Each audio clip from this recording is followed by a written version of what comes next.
Right, afternoon all, makers, cosplayers, foam smiths, 3D printers, good afternoon.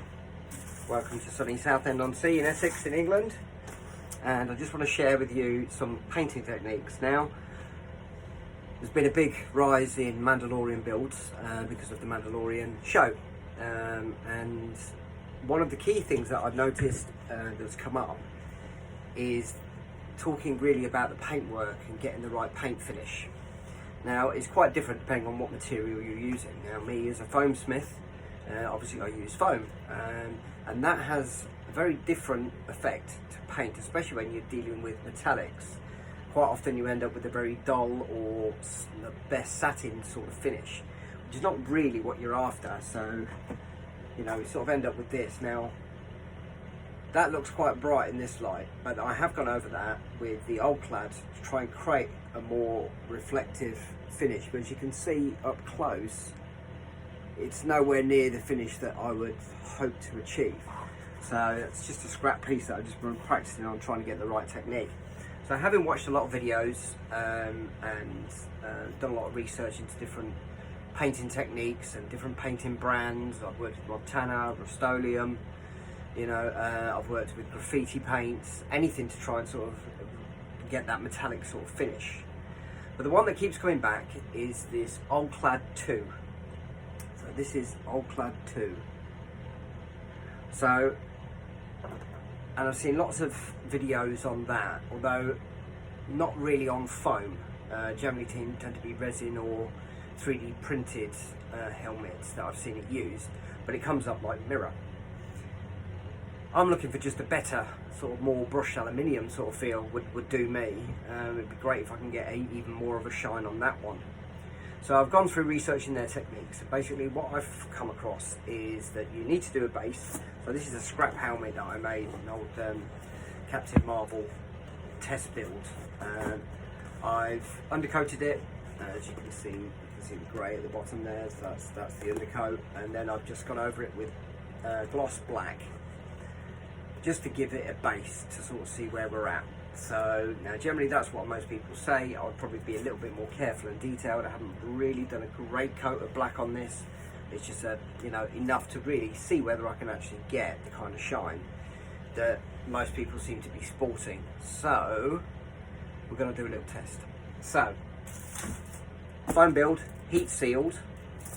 I then used full dip, which is like Tigis equivalent to Plasti Dip, which I've been using, and equally impressed as I am with Plasti Dip, but it's a damn sight cheaper, certainly in the UK.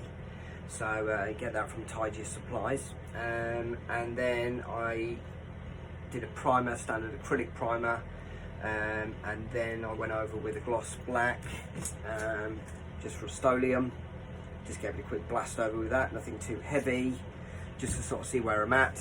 And now I've got an airbrush all prepped, and I'm using the Alclad black chrome AL124, LC124.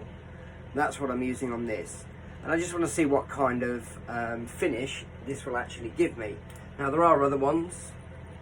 I've got here the chrome, you can see that, so which is the ALC114, and then I've also got the stainless steel version as well. So it comes in a lot of different sort of shades that you can go for, but I've gone for the black chrome just to sort of see what happens, see whether it comes up. Now the idea is you have it on quite a low pressure on your airbrush, so I've got it at about 16 psi to try and get some kind of paint and air out of it, but not too much, because the idea is you build up the light layers.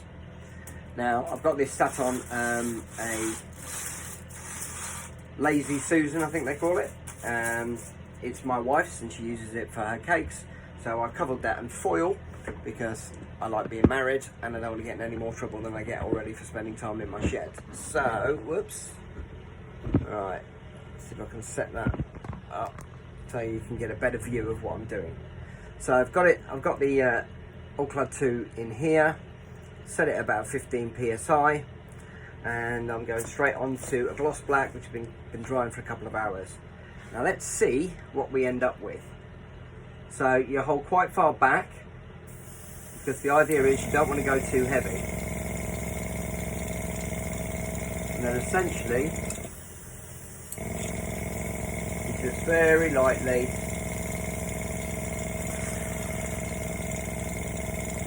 go over.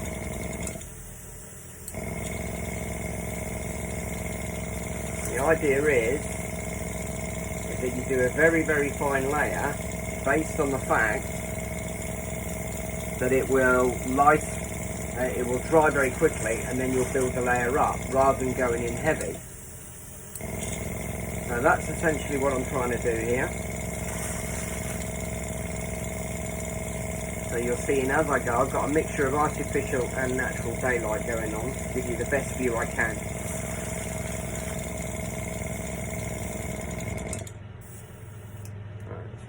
Out of paint already. Now I'm using small amounts at a time rather than going in with a full cap, just to sort of see how much I use. Got it off Amazon, is where I found it.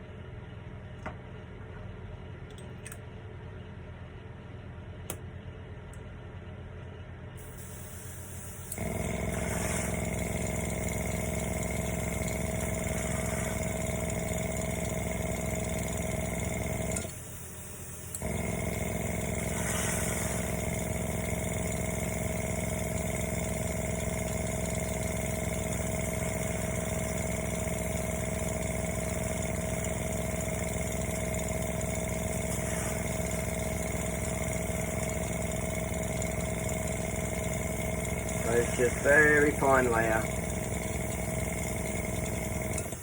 nothing heavy, at a distance.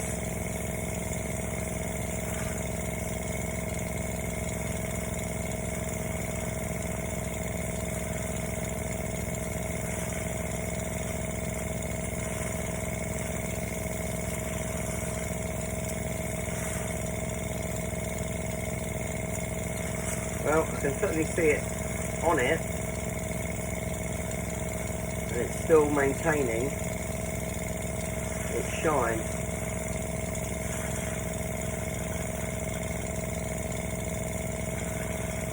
So I suppose you've got to build up the layer little bit by little bit.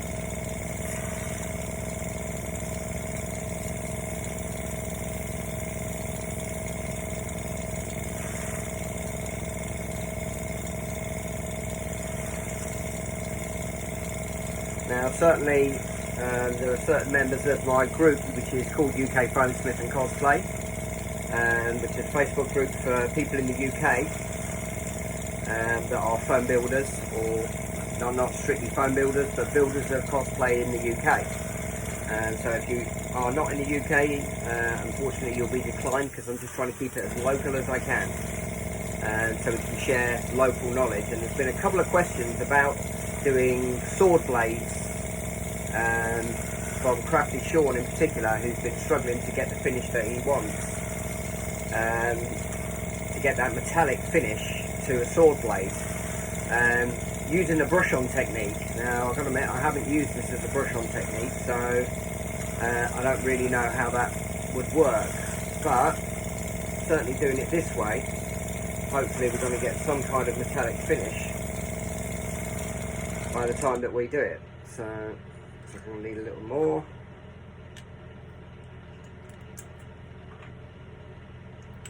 You can see as the layers are building up, we're certainly getting a better finish, and it's already dry because it's such a fine layer.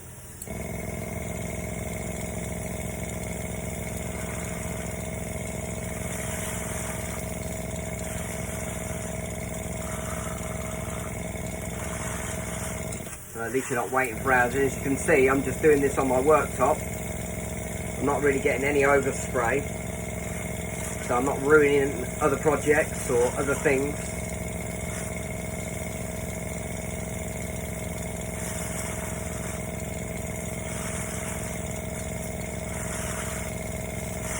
which is another thing that's quite good, especially as it's about 3 degrees here today. So getting anything painted at this time of year is a complete nightmare. In between the rain and the frost, it just makes it nigh on impossible, but at least this allows me to get things done at home, in my shed, in the warm, and still get a really good finish.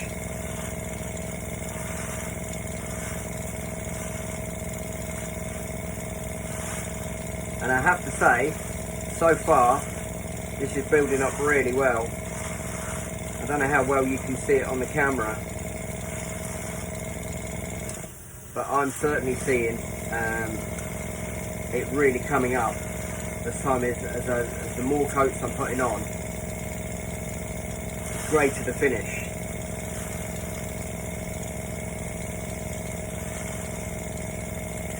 So by not sticking in one place too long but actually keeping it moving, it's just naturally building up the layers.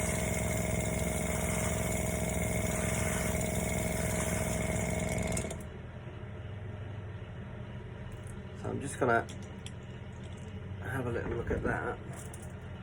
So that's dry. But as you can see, this is foam. There's very little treatment on it. It's starting to get that chrome metallic high shine feel, far more than any of the products that I've used. It just needs to build up a little bit more. I'm just going to add a little bit more.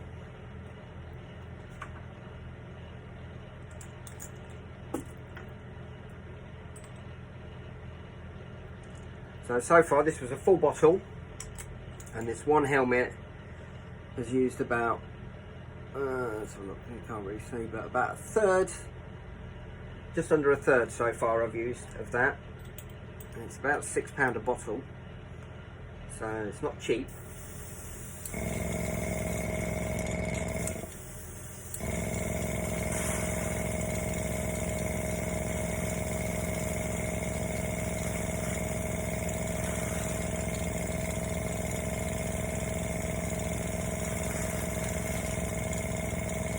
But when I consider how many cans of spray silver, metallic silver that I've tried, and them at £10 a tin, and then you don't really end up with the result, you know, I think this is a far more economical overall way of doing things. And the thing is, what you are potentially building up in labour, because you're continuing to having to spray and spray and spray and spray,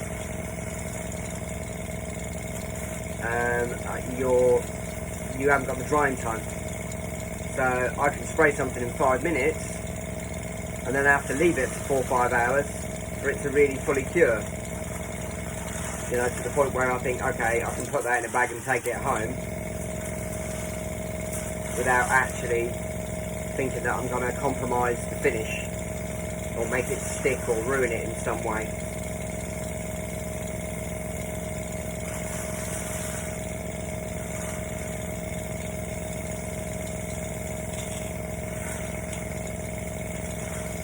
So, I mean, even putting the black coat on this morning, I had to leave it for 3 hours for it to dry before I could do this video with two heaters on it to try and get it to cure quicker.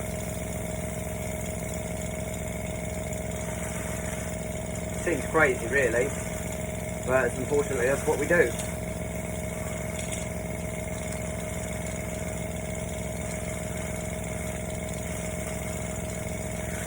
So you can really see that metallic finish coming on and still maintaining the high gloss. Now what I'm going to do is I'm going to do a second video, because I've got to go and do the school run now and pick up my daughter from school. But once I've done that, I'm then going to do a second video right on the back of this, using the high chrome, and see whether that makes more of a visible difference than what this one does. and what happens when you layer one over the other. Does it actually help or not? So there we go. So that's me done in there. Now I don't want the airbrush to, clog up whilst I'm out. So just going to put a little bit of cleaner through the airbrush and leave that there for a moment. But as you can see, and that's right for the touch, you can see there's quite a good shine on that. I'd say that's the best shine I've ever achieved. The reflection's far more you can see the bad paint that I did underneath, but I wasn't really concentrating on that because it's the metal that I wanted to finish with, and I think that is awesome. So on foam, it works. On foam, I'd say I'm gonna definitely be using this in the future. I'm doing my own Mandalorian helmet from the show. I'm doing the pre-Buscar. So with that in mind, I'm going to make sure that I'm going to be using Alclad, I think, for the finish on that one. I hope this has been useful. You know, it's like I say, there are some great people out there doing some great videos, but ultimately some of that is not necessarily helpful to us who are on a budget in a shed in England. So I hope this is more useful for you. Hope you enjoyed it, and I'll do the next one and I'll post that up later today as well. Alright, all the best.